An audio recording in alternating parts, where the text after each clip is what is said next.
Bismillahirrahmanirrahim. Assalamualaikum warahmatullahi wabarakatuh. Kembali lagi di Undang Project.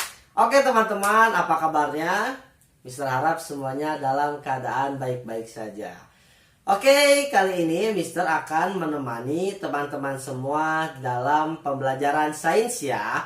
Namun sebelum kita masuk ke pembelajaran inti, teman-teman jangan lupa selalu like, komen, dan subscribe ya tentunya. Oke, materi yang akan kita pelajari kali ini yaitu tentang indera penglihatan ya, tentunya mata kita. Di indera penglihatan ini nanti ada beberapa poin yang akan kita pelajari. Di antaranya yang pertama kita akan belajar tentang bagian-bagian mata dalam dan bagian mata luar ya. Jadi ada bagian mata yang di luar yang nampak dan ada juga bagian mata dalam yang tidak bisa dilihat secara langsung. Yang kedua, nanti kita akan pelajari tentang proses melihat benda. Yang ketiga, kita akan pelajari tentang gangguan pada penglihatan. Dan yang keempat, kita akan pelajari yaitu tentang alat optik. Oke, kita awali pembelajaran kali ini dengan bagian-bagian mata di luar. Oke, yang pertama yang akan kita pelajari yaitu bagian-bagian mata.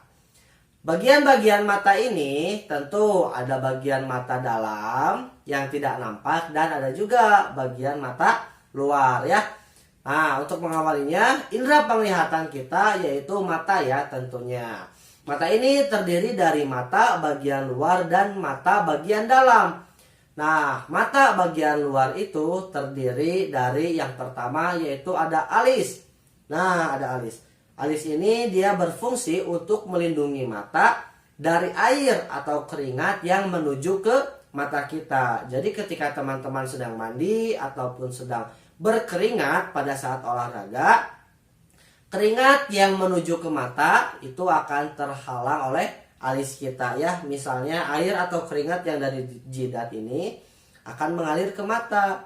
Nah, namun karena kita memiliki alis, nah maka dari itu alis ini berfungsi untuk mengurangi air atau keringat yang masuk ke dalam mata kita.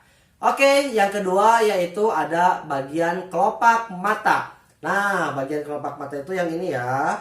Oke. Kelopak mata ini berfungsi yaitu sebagai menutup bola mata. Yang kedua membuat mata berkedip. Selanjutnya membasahi mata. Menggiring kotoran keluar mata. Dan terakhir yaitu kelopak mata ini berfungsi untuk mengistirahatkan mata dari terpaan cahaya. Jadi ketika teman-teman menerima cahaya yang sangat terang, nah, di situ terdapat juga fungsi dari kelopak mata ya. Dia akan mengurangi terpaan cahaya. Oke, dan bagian yang ketiga yaitu ada bagian bulu mata. Pasti teman-teman semua sudah mengetahui di mana letak bulu mata itu.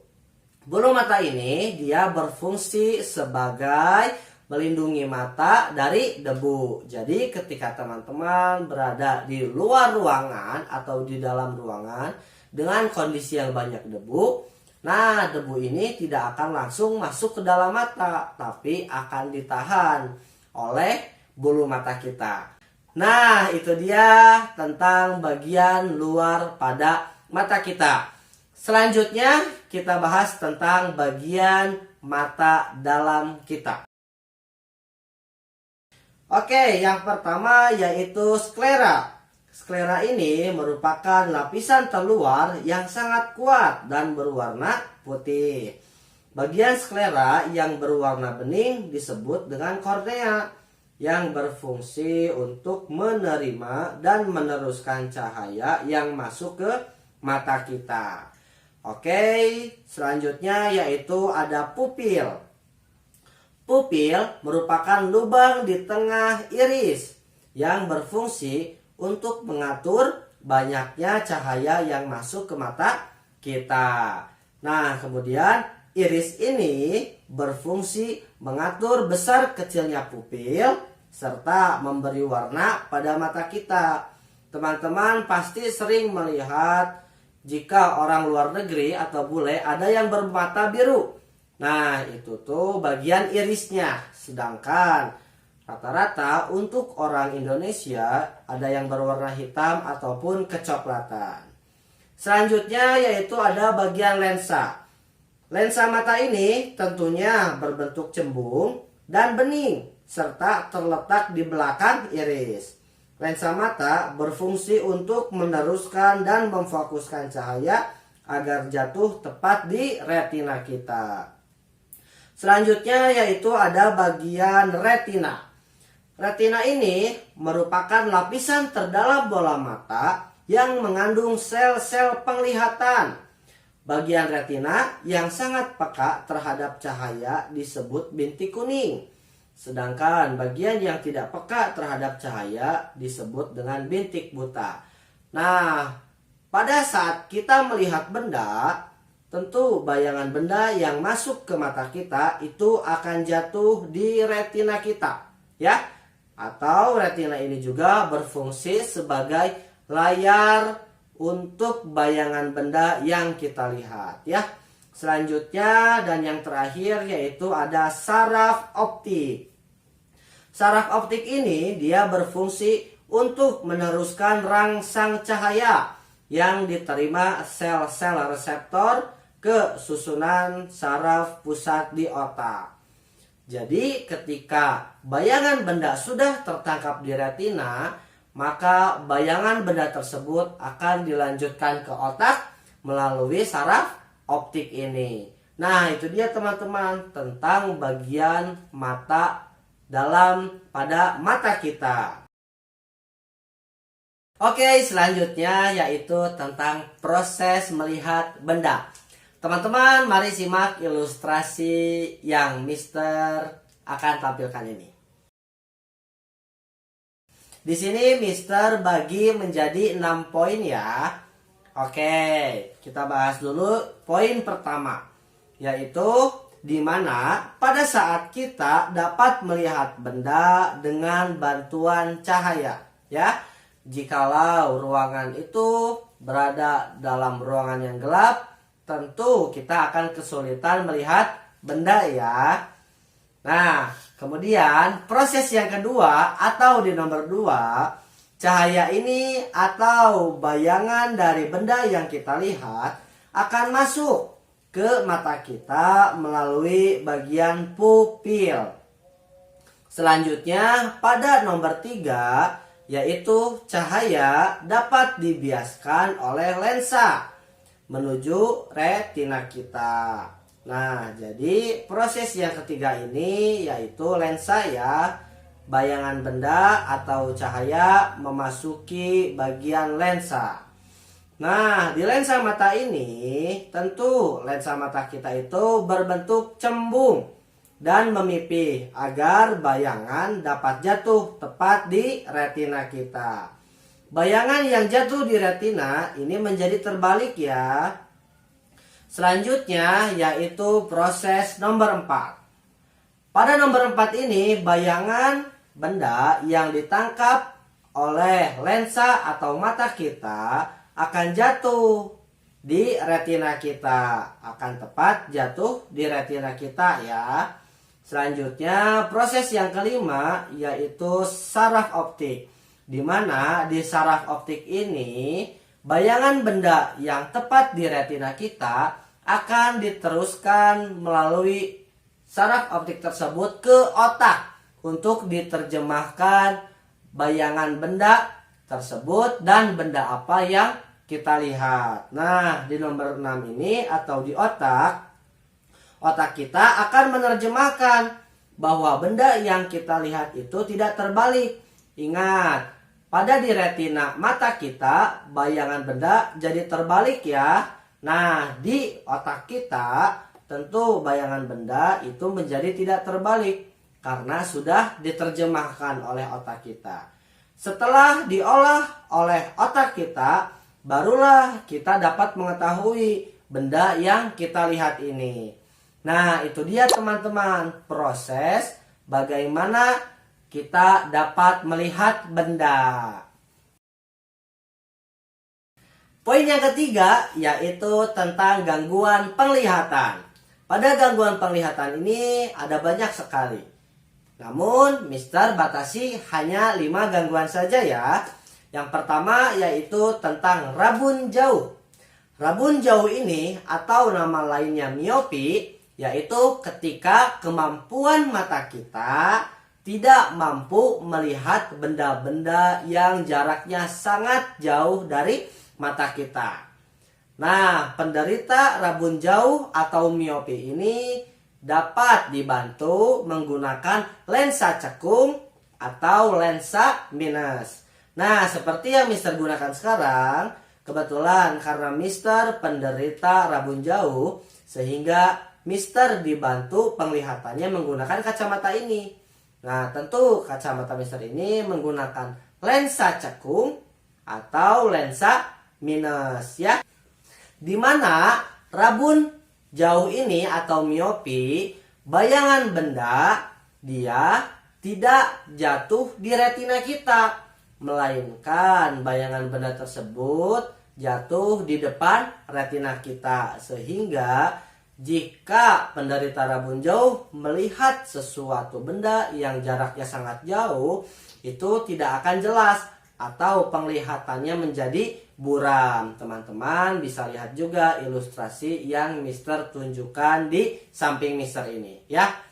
Oke, selanjutnya gangguan yang kedua yaitu ada rabun dekat atau hipermetropi. Di mana hipermetropi ini yaitu ketika kemampuan mata tidak mampu melihat benda-benda yang sangat dekat. Kelainan pada rabun dekat ini dapat dibantu dengan lensa cembung atau dengan lensa plus. Nah, bayangan yang terbentuk pada penderita rabun dekat ini, dia tidak jatuh di retina kita, melainkan jauh di belakang retina kita. Sehingga orang yang menderita rabun ini harus dibantu dengan lensa cembung atau lensa plus. Oke. Kemudian gangguan yang ketiga yaitu ada penyakit mata tua atau disebut juga dengan presbiopi. Di mana presbiopi ini kemampuan matanya atau kemampuan penglihatannya ini semakin tidak jelas karena seiring dengan bertambahnya usia. Oke, poin yang keempat pada gangguan penglihatan yaitu buta warna. Buta warna ini merupakan keadaan seseorang tidak dapat membedakan warna. Di mana buta warna termasuk penyakit turun-temurun yang diderita seorang ayah atau ibunya mengalami buta warna juga. Jadi buta warna ini merupakan penyakit turun-temurun, entah itu dari ayahnya ataupun dari ibunya. Oke, nah penyakit buta warna ini dibedakan menjadi 2. Ada buta warna parsial atau sebagian, dan ada juga buta warna total. Penderita buta warna sebagian ini tidak dapat melihat warna seperti merah ataupun biru, kuning ataupun hijau. Sedangkan untuk penderita buta warna total, dia hanya mampu melihat warna hitam putih saja. Jadi untuk buta warna yang total, ketika melihat benda dengan berbagai warna, tentunya dia tidak dapat melihat dengan jelas, melainkan dia akan melihat benda tersebut hanya warna hitam dan warna putih saja. Oke, selanjutnya yaitu yang kelima dan yang terakhir ada rabun senja. Rabun senja ini merupakan ketidakmampuan mata untuk melihat benda dalam keadaan temaram atau keadaan malam hari ataupun sore hari ya, dengan tingkat cahaya yang sangat kurang. Gangguan mata tersebut disebabkan karena kekurangan vitamin A, sehingga sel-sel penglihatan tidak peka terhadap cahaya yang masuk ke mata kita. Nah, itu dia teman-teman tentang gangguan pada penglihatan kita. Selanjutnya poin yang keempat yaitu tentang alat-alat optik. Alat-alat optik ini ada banyak sekali jumlahnya. Ada periskop, ada juga kamera, ada teleskop, mikroskop, dan lain sebagainya. Namun di sini Mister hanya batasi 4 saja ya. Oke, untuk alat optik ini mata kita tidak dapat melihat benda yang letaknya amat jauh maupun melihat benda-benda yang berukuran sangat kecil.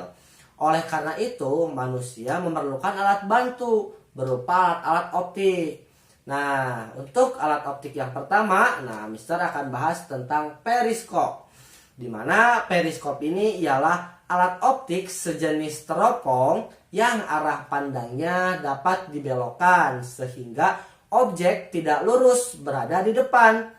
Melainkan periskop ini digunakan pada kapal selam untuk mengamati keadaan permukaan laut dari dalam kapal selam. Nah, cara kerja dari periskop ini teman-teman bisa simak gambar yang ada di samping Mister ini ya, dimana ketika benda yang kita lihat di atas permukaan air akan terpantulkan masuk ke dalam periskop. Nah, selanjutnya akan dipantulkan oleh cermin pertama ke cermin kedua yang ada di bawahnya. Setelah bayangan benda dipantulkan oleh cermin kedua, tentu mata kita dapat secara langsung melihat pantulan bayangan tersebut. Nah, itu dia teman-teman tentang periskop. Selanjutnya alat optik yang kedua yaitu ada lup atau kacamata pembesar. Lup ini ialah alat optik yang berfungsi untuk memperbesar bayangan benda. Benda optik yang digunakan ialah lensa cembung. Jadi pada lup ini dia menggunakan lensa cembung. Selanjutnya yaitu poin yang ketiga tentang kacamata. Kacamata ini merupakan alat optik yang berfungsi membantu penglihatan penderita rabun jauh ataupun rabun dekat. Ya, seperti yang Mister gunakan saat ini. Benda optik yang dimanfaatkan pada kacamata ialah lensa cekung atau minus dan ada juga lensa cembung atau positif. Oke, Mister ingatkan untuk penderita rabun jauh tentunya menggunakan lensa cekung atau minus, tetapi untuk lensa cembung atau positif itu digunakan untuk penderita rabun dekat ya. Oke, selanjutnya yaitu yang terakhir, yang keempat, kamera. Kamera ini merupakan alat optik yang berfungsi untuk mengabadikan atau merekam peristiwa. Seperti halnya teman-teman ketika membuat tugas. Nah, misalnya tolong videokan atau tolong fotokan, pasti akan menggunakan kamera. Entah itu kamera handphone ataupun kamera khusus. Pada kamera ini terdapat juga lensa, yaitu lensa cembung yang berfungsi untuk membiaskan cahaya yang masuk sehingga terbentuklah bayangan yang nyata, terbalik dan diperkecil. Nah, itu dia teman-teman tentang alat-alat optik.